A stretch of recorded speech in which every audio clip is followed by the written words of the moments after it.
It's time to talk horse racing again on Prime Sports Network, the PlaybookSports.com Horse Report with Jon Hardoon. How's it going, John? Good, Greg. How are you? Doing good. Doing good. Hanging in there. It's a very busy week, no question. There's a lot going on. You got college basketball, the NFL. I mean, there's a major trade every couple of days, and horse racing. We got these Kentucky Derby prep races. This is baseball is going to kick off soon. Hockey and playoffs coming. So yeah, there's a lot going on. Busy time of the year, and especially like you said, all sports look like they're about to take off at the same time. Yep. And we care most about horse racing. Not that we don't care about the other sports, because we do. But horse racing is certainly our forte. Yes, so, and Chad is actually in Dubai. It's nighttime now for Chad, and Let's wake him up. Yeah, he's in Dubai. Anyway, it's not that late. He never sleeps, that guy. So yeah, and so it's about 8-hour difference. So it's actually only about 5 o'clock, 6 o'clock there. So, but anyway. In case anybody doesn't know that Chad's in Dubai, you can check out the interview and the show I did with him on Monday.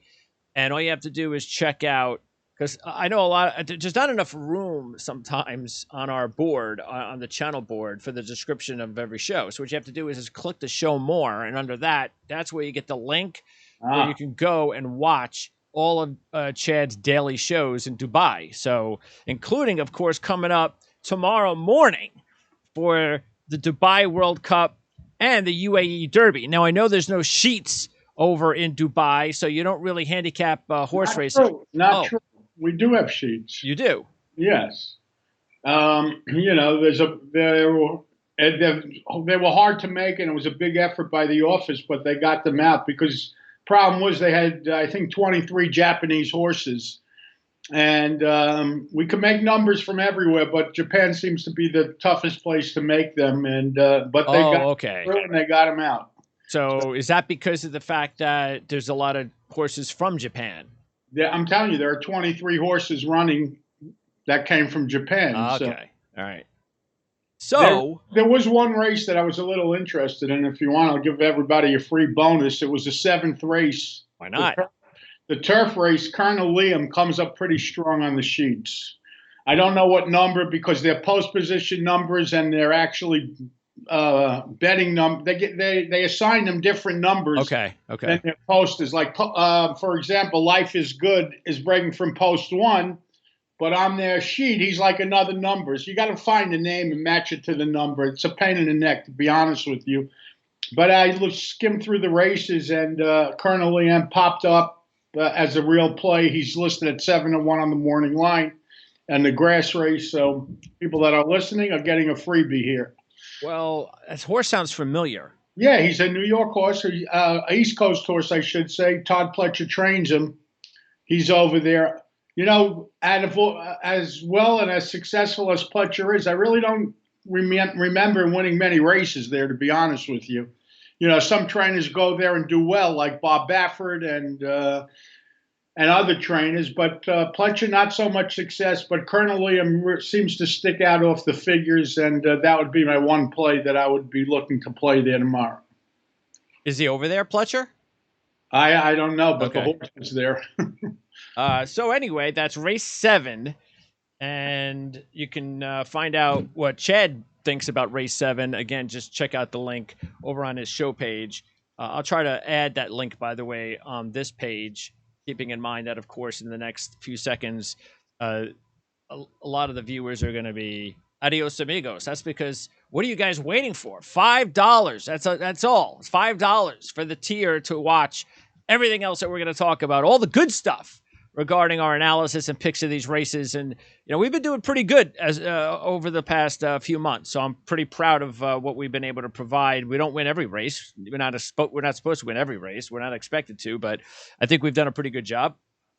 Yeah, no question about it. We had a nice $13 winner last week or the week before, including the exactor and try. So you certainly got your money's worth and bang for your buck. By the way, you and Chad are going to have a lot to talk about on Monday.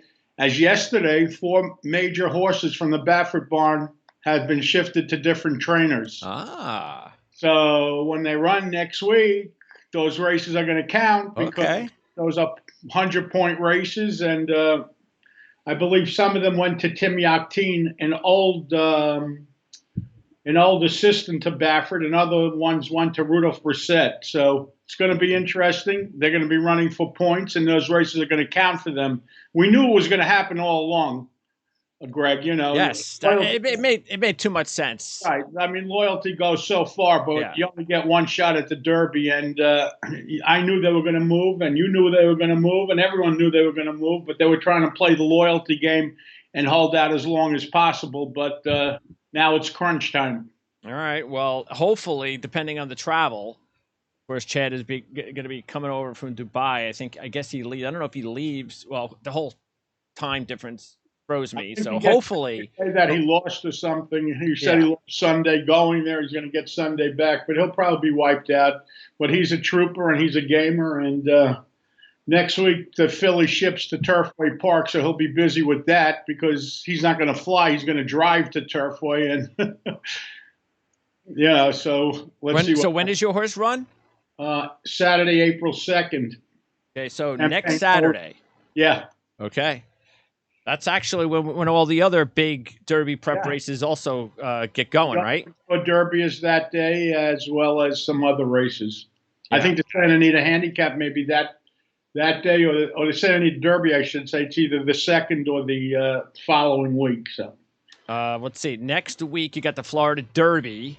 Okay. So that's Arkansas Derby. Right. I guess, I think that's it. Those are the two big races next week. So, yeah.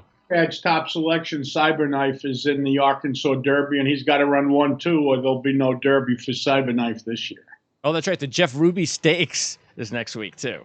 Right. Okay. All right. So let's get going here.